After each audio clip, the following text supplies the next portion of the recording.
morning, Jolie Johnson. Today is Friday, November 10, 2017.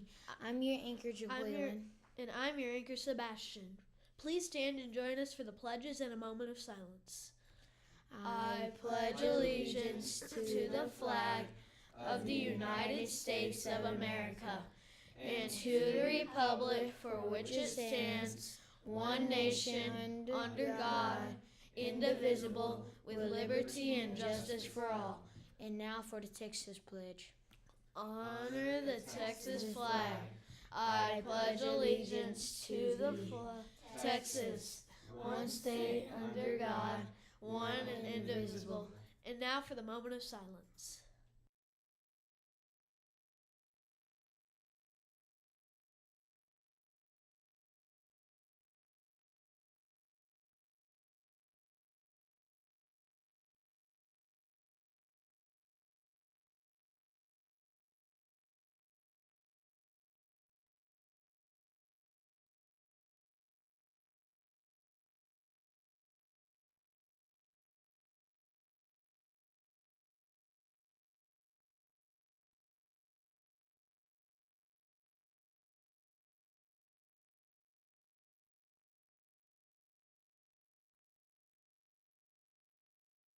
Well, let's take a look at the weather for today. Right now it feels like 48 degrees with mostly cloudy skies. The high temperatures for today is 65 degrees with a 0% chance of precipitation. Well, it was downright cold this week, but it should feel really great all weekend. There may be a few little showers here and there,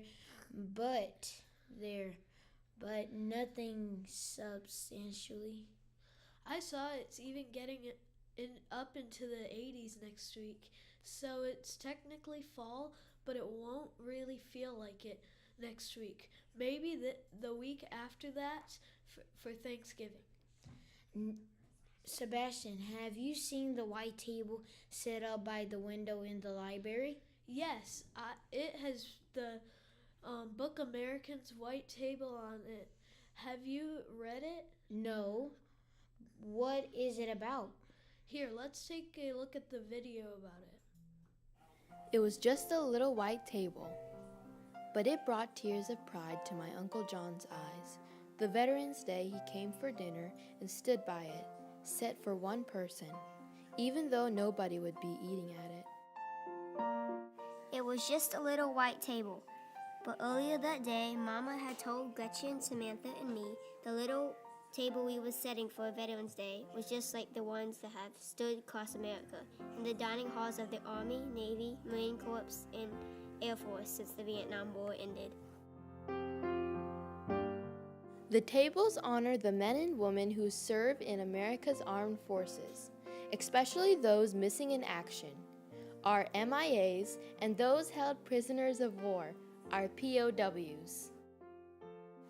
It was just a little white table, but it felt as big as America when we helped Mama put each item on it, and she told us why it was so important.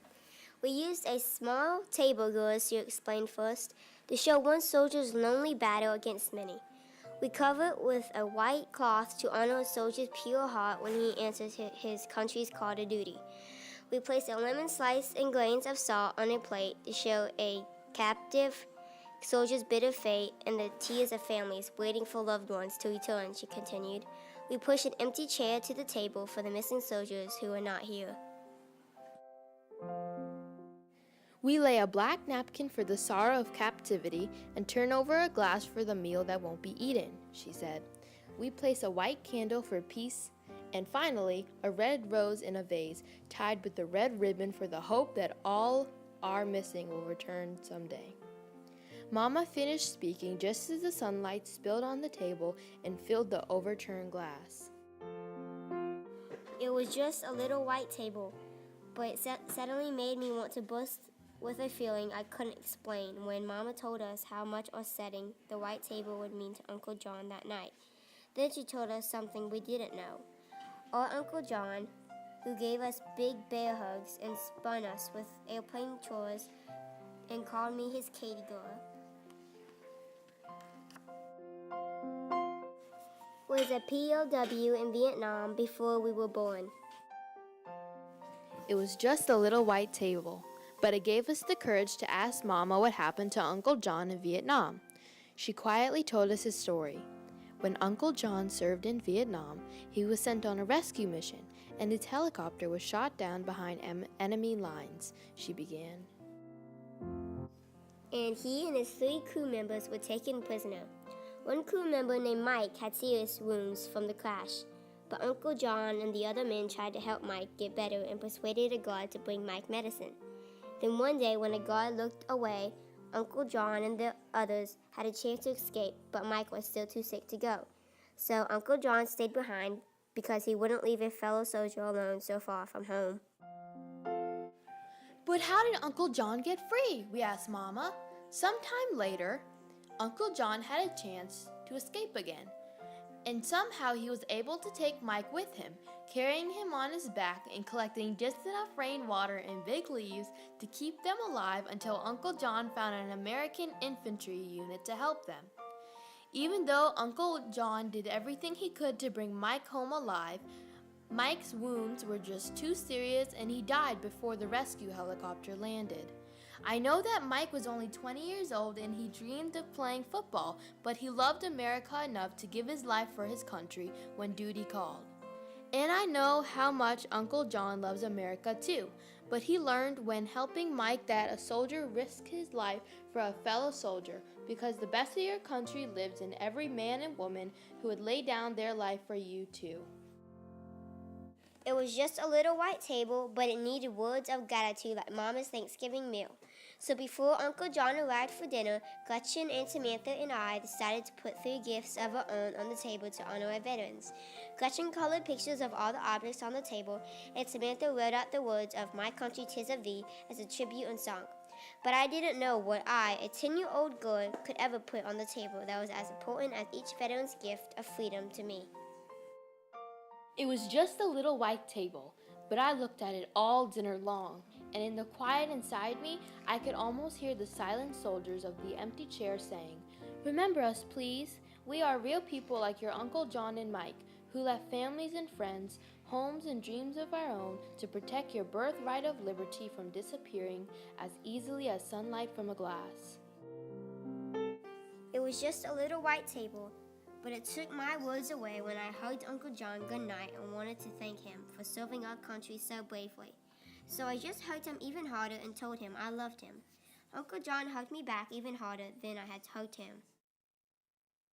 And that's when I knew what I could put on the table, my promise to put the words from my heart into a little book about America's white table.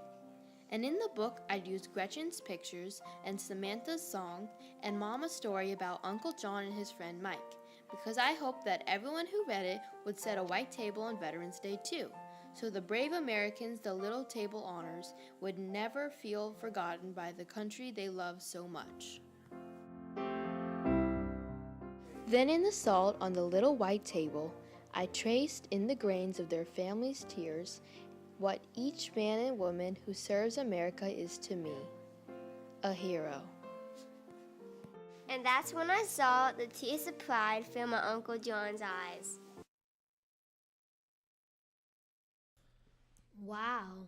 I hope that during our Veterans Day program today, we can think about this and all of the men and women that have served our country. Today for Picture Book Month, we are honoring 2 teachers. Take a look. Miss Corville said she loves the book The Day the Crayons Quit. That's such a funny book. Have you read the sequel yet? No, what's it called? The Day the Crayons Came Home. And Miss A. Duffy recommends the book Each Kindness by Jacqueline Woodson.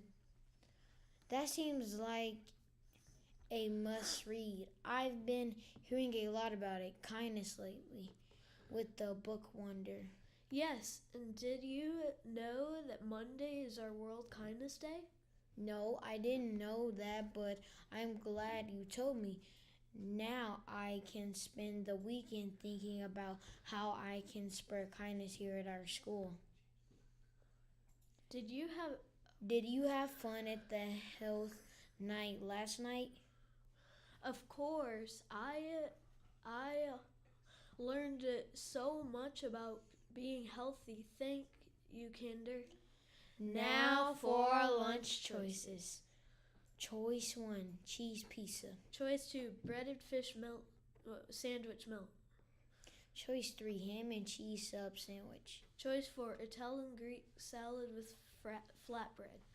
And for Funny Friday, here's a joke for you. How can you tell it's been raining cats and dogs? I don't know. It barks instead of thunders. No, you know when you step in a puddle?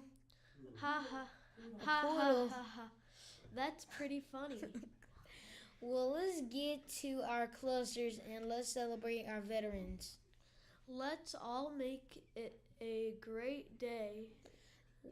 That's all we got at the JLJ TV News Desk. And remember, Trailblazers, Be safe, be respectful, be responsible, and have a fabulous Friday. Bye.